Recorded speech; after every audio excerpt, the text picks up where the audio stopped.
Xəli Əhməd yekun sınaq nizamına baxırıq. Hər gün bir yekun sınaq paylaşacağım. Başlayaq.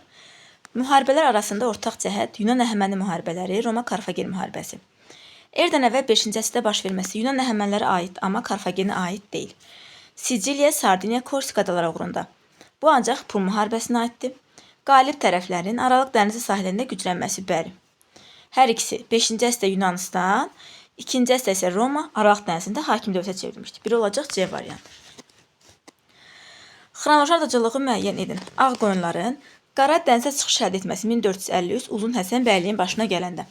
Şəməsi döyüşü 1494, Səfəvilər dövlətinin imperiyaya çevrilməyə başlanması 1510 Mərv döyüşü, Əlqas Mirzənin qiyamının baş verməsi 1547. Deməli olacaq 1, 2, 3, 4 A variantı. Fransa və İngiltərənin 16-cı əsr tarixinin ortaq cəhətidir. Ölkənin mərkəzləşdirilməsi prosesinin başa çatdırılması bu 15-ci əsr. Şərqə doğru baş vermiş səlib yürüşlərində iştirak edilməsi. Şərqə doğru səlib yürüşün sonuncusu 13-cü əsrin sonunda olub. Yəni 16-cı əsrdə səlib yürüşü yox idi. Kral məhkəmələrinin hüquqlarının məhdudlaşdırılması tam əksi, ölkə ərazisində Roma papasından asılı olmayan kilsələrin meydana gəlməsi elə bu olacaq.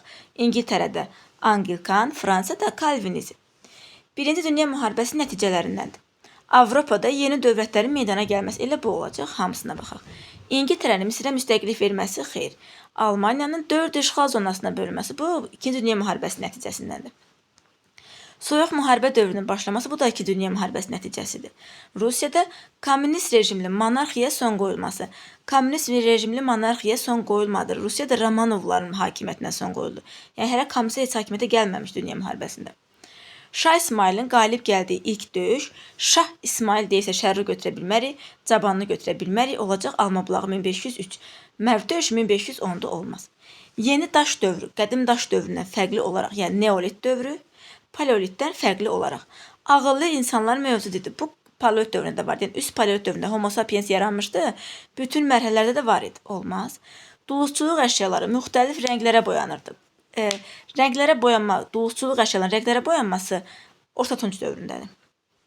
Cəmiyyətdə qadının nüfuzu güclüdür. Bu, hər iki dövr üçün oxşar cəhətdir. Bağçılıq, şərabçılıq inkişaf etdi. Bağçılıq, bostancılıq, üzümçülük, şərabçılıq bunlar Orta Tunc dövründə. Hələ yəni bu dövrdə yox idi bu sənət sahələri. Əkin biçin işlərində çaxmaq daşından istifadə edilməsi bəli olacaq Y variantı. Niyə? Çünki əkinçilik yaranıb mezolit dövründə. İnkişaf edib neolit dövründə. Yəni qədim daş dövrü paleolitdə əkin biçin işləri yox idi. Yığıcılıq, ovçuluq vardı. Ona görə olacaq Y variantı. Uzun Həsən və Cahan Şah arasında ortaq xüsusiyyətləri müəyyən edin. Qanunnamə qəbul edilməsi ancaq Uzun Həsən. Kürdən şimaldakı Azərbaycan ərazilərinin tabe edilməsi. Kürdən şimaldakı Azərbaycan tabe edən Qaraqoyunlar qoyundan yalnız Qara Yusifdir. Olmaz. Demək 1 də olmaz, 2 də olmaz. Teymuri Əbu Səidlə mübarizə aparılması. Bəli, Cahan Şah hücum edib Herat keçirmişdi. Uzun Həsəndə Muğan döyüşündə Əbu Səidi məğlub eləmişdi. 3. Şirvanşahlarla dinc münasibətləri mövcud olması elə bu olacaq. 3-lə 4. Deməli olacaq Y variantı. Digər variantə baxaq, Səfəvlərə qarşı Şirvanşahlar dövləti ilə hərbi ittifaqda olması Uzun Həsənə aid deyil. Şumer şəhər dövlətləri üçün səciyyəvidir. Finikiya yazısı əsasında əlifba yaradılması. Əlifba yaratmayıblar. Pilləli məbədlər bəli zikkuratlar 3-5-7 mərtəbəli. Eradan əvvəl 3-cü minilliyin birinci yarısında vahid dövlətə birləşdirilməsi. Şumerlər ilk dəfə vahid dövlətə birləşdirilib, yəni Mesopotamiya 24-cü əsrdə, bu da düşür 3-cü minilliyin ikinci yarısına. Eyni adlanan kahin tərəfindən idarə edilməsi bəli 2-lə 4 Y variantı. Balkan yarımadasına işğalçı yürüşlərdə adiyyatı yoxdur. Azərbaycanda xanlıqlar dövründə naibin vəzifələrindən biri xan şurası divana başçılıq etməsi xeyr. Müharibələr zamanı orduya qoşun toplanması xeyr. Xana xüsusi mühafizə qüvvələrinə başçılıq etməsi xeyr. Şəhərdə asayişi qoruyaraq kələntərə tabe olması xeyr. Bu darğadır. Sənətkarların vergilərini təyin etməsi və toplanması. Deməli, naiblər xanlıqlar dövründə mahallar idarə edirdi. Vəzifə irsi keçirdi, amma gərək xan təyin eləsin. Sənətkarlar üzərinə vergilərin təyin edilməsi, toplanması, həyata keçirilməsində birbaşa naiblər başçılıq edirdi. Şimali Azərbaycanda komendant idarə üsulu dövrü üçün uyğunluq gözlənmişdir. Yəni, təxmini 1840-cı ilə qədər, 1804 Gəncənin ləğvindən 40-a qədər, yəni bu aralıqda olan bir şey istəyir bizdən. uyğunluq gözlənilmişdir. Xristian əhalisinin Azərbaycana köçürməsinin başa çatması. Çatma deyə bir şey yoxdur. Çünki hələ 19-cu əsrdə belə Azərbaycana köçürdürdülər. Olmaz. Yəni 20-ci əsrin əvvəllərində belə köçürdürdülər. İlk qəza məktəblərinin fəaliyyətə başlaması 1830. Bunu götürə bilərəm, hamısına baxaq. Sənaye çevrilişi ikinci yarı olmaz. Ali sirkət deyil torpaqlar üzərində tam irsi mülkiyyət hüququ. Bu 46-cı ildir. Onda artıq komendantlıq yox idi. Zaqatala dairəsində müstəmləkəçi siyasətinə üsyan 63. Onda o zaman komendantlıq yox idi. Ona görə olacaq B variantı. İngiltərənin Böyük Britaniya Krallığı adlanmağa başlandığı ildə baş verən digər hadisə, yəni söhbət 1707-ci ildən gedir. Şimali Amerikada ilk İngilis koloniyası 1607 olmaz. Augsburg sazişi 1555 olmaz. Çar Balakən ərazisində Səfəvi hakimiyyətinə qarşı üsyan bəli 1707. Eləcə olacaq. Thomas Münsirin kəndli müharibəsinin məğlub olması 1525. İngiltərənin ABŞ-nin müstəqilliğini tanıması 1783. Hadisə və nəticə əlaqəsi düzgün verilmişdir. Ari tayfaların Hindistanda məskunlaşması, Hindistanda qədim şəhərlərin meydana gəlməsi. Arilər məskunlaşıb 2-ci minillikdə, şəhər mədəniyyəti formalaşıb 3-cü minillikdə, yəni olmaz. Şumer şəhər dövlətlərinin Akkadlar tərəfindən işğal edilməsi, tarixin ilk imperiyasının yaranması, bəli, Akkad imperiyası. 6-cı əsrin sonlarında Afina əhalisinin üsyan qaldırması, Afinada ali hakimiyyətin xalq yığıncağına ələ keçməsi, bəli, BC.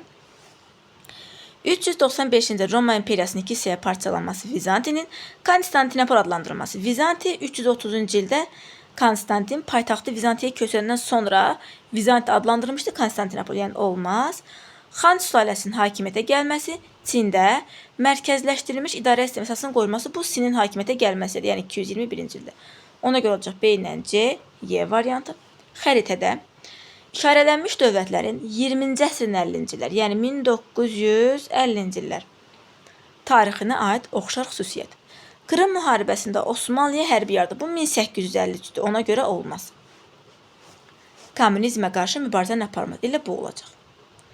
AİB-ə daxil olma İngiltərə 70-də daxil olub, 73-cü illərdə yəni. Konstitusiyanın qəbulu İngiltərədə yoxdur. AFR ilə xarici iqtisadi əlaqədən yaratması, bu ancaq Fransaya aiddir. Hətta demişdi ki, AFR ilə Fransanın yaxınlaşması İngiltərənin xoşuna gəlməmişdi. İngiltərə AİB-ə daxil olmadı. Daha sonra 1973-də qoşuldu AİB-ə. 2020-ci ildə Brexit planı ilə AİB-dən çıxdı. Erkən Tunc dövründən fərqli olaraq, Orta Tunc dövründə, Son Tunc dövründə əhali bağçılıq, bostancılıqla məşğul olurdu. Bəli, çünki bilir ki, bağçılıq, bostancılıq Orta Tuncda yaranır. Qəbirlər üzərində qurğanlar. Bu erkəndə də var idi, olmaz. Suyunu suvarmadan istifadə edilməsi, bu da erkəndə də var idi, olmaz. Deməli, 1-ə BC ola bilməz.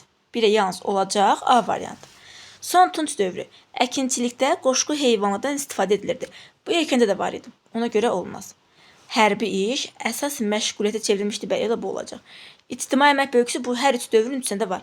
Erkən orta, son Tunc dövründə ictimai əmək bölgüsü var. Deməli, olacaq 1-ə A, 2-yə B, B variantı. Osmanlı dövləti Sultan 3-cü Əhmədin hakimiyyəti dövründə Prut yürüşündə Rusiya üzərində qələbə qazandı 1711. Bəli. İstanbul müqaviləsinə görə Cənubi Qafqazın bir hissəsinə sahib oldu 1724. Bəli. Ümumiyyətlə 3-cü Əhməd hakimiyyətdə olub 1730. Krım xanlığının müstəqilliyini tanıdı. Krımın müstəqilliyini tanıyıblar 1774 Kiçik Qaynarca. Yəni bunun dövründə deyil. Avropa şəhərlərində səfirliyin açılması da Səlimin dövründə. Olacaq 1-2 C variantı. İldənizlər dövlətinin 12-ci əsrin 90-cı illəri xarici siyasəti üçün səciyyəvidir. Xarəzmşah Cəlaləddinlə Həmədan şəhəri uğrunda mübarizənin aparılması. Cəlaləddinlə yox, İraq Səlcuq sultanı Toğrul'la mübarizə aparmışdı. Bir olmaz. Səlcuq hərbi qüvvələrinin məğlub edilməsi, bəli. İraq Səlcuq sultanı yasaq daha doğru olar təbii ki. Şirvanşahların dövlətə yenidən tabi edilməsi, bəli. Çünki 1160-cı ildə birinci dəfə tabi edilmişdi. Sonra Axistan tabilikdən çıxandan sonra ikinci dəfə yenidən Aslan asılığa salmışdı. Dövlətdə ilk dəfə sultan titulunun qəbul edilməsi, bu da Arslana aid, amma bizə xarici siyasət dediyinə görə 4-ü götürə bilmərik. Məhəmməd Cahan Pəhləvanın Gürcüləri məğlub etməsi xeyr. Olacaq 2-3 B variantı. Sovet Azərbaycanının tarixinə aid cədvəli tamamlayın. Yis dövrü 21-25, sənaləşdirmə dövrü 25-dən 30-cu illərin sonuna qədər. Rusiyadan əhalinin Azərbaycana köçməsi bu sənaləşdirmə dövrüdür. Deməli, 2-yə gedəcək. A. Kəndlilərin öz əməyinə marağı itməsi. Kəndlilərin əməyinə marağı itməsi kollektivləşdirmədir. Ticarət azadlığının elan edilməsi. Bu, təbii ki, his dövrüdür. 1-ə C. 20-ci əsrin 20-ci illərin tətbiq olunması. Oxşar, təbii ki, oxşara D. Azad bazar münasibəti, deməli 1-ə C, 2-a oxşara D. Azad bazar münasibətlərinin ləğv edilməsi. Burada cavab ancaq C çıxır. Amma his dövründə 2-yə həm də yeni verib. His dövründə azad bazar münasibətləri ləğv edilməmiş, tam əksinə. Burada cavabı C-ni götürək, amma burada Y bəndi səhvdir. Sualda səhvlik var. Roma Respublikası ilə Roma İmperiyasının ümumi cəhətlərini müəyyən edin. Atropatena dövləti ilə diplomatik əlaqələrin saxlanması. Bunu götürə bilərik. Xarici və daxili siyasətin senatın səlahiyyətlərində olması. İmperiya dövründə senatın səlahiyyətləri məhdudlaşdırılmışdır. Balkan yarımadası ölkələrin işğal edilməsi. Xeyr. Paytaxtın digər şəhərə köçməsi. Paytaxt ancaq Romada İmperiya dövründə köçüb, Respublikada yox idi. Parfiya ilə müharibələrin aparması. Respublika dövründə Kara döyüş, İmperiya dövründə isə Mark Trayanın dövründə işğalçı müharibələr aparılmışdı. 1-dən 5, Y variantı. 16-cı əsrin 90-cı illərinin sonları Səfəvi Şeybani müharibələrinə aiddir. Təxmini 1599 Səfəvi Şah Abbasın müharibəsini deyəcək, Xorasan geri qaytarılmasıdır. Yəni, heç baxmaq ehtiyac yoxdur. Afina şəhər dövlətlərinə aid olmayan xüsusiyyət. Əhəmələrlə müharibə aparılması, bəli. Marofun, Salamin. Memarlıq və incəsənətin inkişaf etməsi, bəli. Demosa, vətəndaş hüququnun verilməsi, bəli. Makedoniya işğalına məruz qalması, bəli. 146. Senatın maliyyə işlərini və həll etməsi. Afinada senat yoxdur, senat Romadadır. Düzgün fikri müəyyən edin. İngiltərə Hindistanın işğalını başa çatdırdı. Sipahilər üsyan nəticəsində. İngiltərə Hindistanın işğalını başa çatdırıb 1856-cı ildə, yəni üsyandan əvvəl başa çatdırdı, sonra üsyan oldu. Çin Respublika elan edildi, Taypin hərəkatı. Taypinlər məğlub olmuşdu, monarxiyanı devirə bilməmişdi. Osmanlı dövləti Yunanistana müstəqillik tanıdı, Berlin yox, Ədirnə müqaviləsində. Yaponiya Cənubi Manzuriyada nəsə yazıb, Portsmut müqaviləsinə əsasən elə bu olacaq. 1-ci Balkan müharibəsində qalib gəldi Osmanlı, xeyr, Osmanlı məğlub olmuşdu. AXC və Osmanlı hökumətinin 18-ci ilin avqust ayında Almaniyaya təzyiq göstərməsinə səbəb olan əsas amil Almaniyanın gürcülərlə birləşib Borçalıya kömək etməsinin əlaqəsiz bir cümlə. Bakının Sentrakaspik qüvvələr tərəfindən işğal edilməsi olmaz.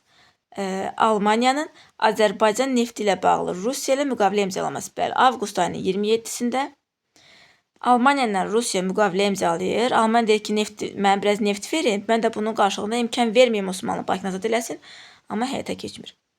Xəritədə rəqəmlərlə işarələnmiş ərazilərin 20-ci əsrin əvvəlləri Bakı, Gəncə. Müsəlman qızlar üçün məktəblərin istifadəyə verilməsi ilə bu hər ikisini oxşardır. Əhalinin sayına görə ölkə arasında fərqlənməsi, bu da hər ikisinin sayına görə oxşardır. İpəkçilik təsərrüfatı, ipəkçilik Gəncə, Bakıda yox, Şəkidə, Şamaxıda, bu ərazilərdə. İlk fəhlə tətilləri, ümumiyyətcə ilk dağınıq tətillər 70-ci illərdə olub, 20-ci əsrdə olmayıb. O da Gədəbəydə, Şəkidə o baş vermişdi, bir də Bakıda. Amma 19-cu əsrdə bizə 20-ci əsr istəyir, olmaz. Milli partiyaların fəaliyyət göstərməsi, bəli. Qeyrət Gəncədə, Difai Bakıda, 1-2-5. Soyuq müharibəsi dövründə SSR-nin xarici siyasətinə aiddir. NATO üz qəbul etməsi. NATOya niyə SSR daxil olsun? NATO bunun müttəfiqi idi. Müttəfiqi yox, rəqibi idi. 20-ci əsrin 70-ci illərində Ərəb-İsrail müharibəsində İsrailə yardım göstərməsi. İsrailə yardım ABŞ eləyirdi, SSR Ərəb ölkələrinə yardım edirdi. Kosmosa süni peyk göndərməsi. Göndərməyinə göndərib, amma bizə xarici siyasət istəyir, ona görə götürə bilmərik. CXR ilə silahlı münaqişələrin baş verməsi, bəli. Çin Xalq Respublikası ilə Damask adasıoğlunda münaqişə baş vermişdi, götürə bilərik. Qısa və orta mənzilli raketlərin ləğvi haqqında müqavilə, bəli. 87-ci ildə. 86-cı ildə Çernobılda qəza baş verir. Məcbur qalır 87-ci ildə SSR-də Qorbaçov, ABŞ-da Reaganın dövründə 1987-ci ildə qısa və orta mənzilli silahların ləğvi haqqında müqavilə imzalayırlar. Rusiya Qacarlar müharibəsinin 1807-1809-cu illər hərbi əməliyyatına aiddir. Zəyəm döyüş nəticəsində Şah qoşununun Şimali Azərbaycan tərkibində Zəyəm 1805-də olmaz. Naxçıvanın Rus qoşunu tərəfindən işğal edilməsi. Bəli, 1808-də işğal edilir Naxçıvan. Naxçıvan və üç kilsə. Ardınca İrəvanda uğursuz olduğu görə qoşunu geri çəkmişlər. Amma nəticə etibarilə işğal etmişlər. Qarababa döyüşündə rusların məğlub etməsi 1809 götürə bilərik.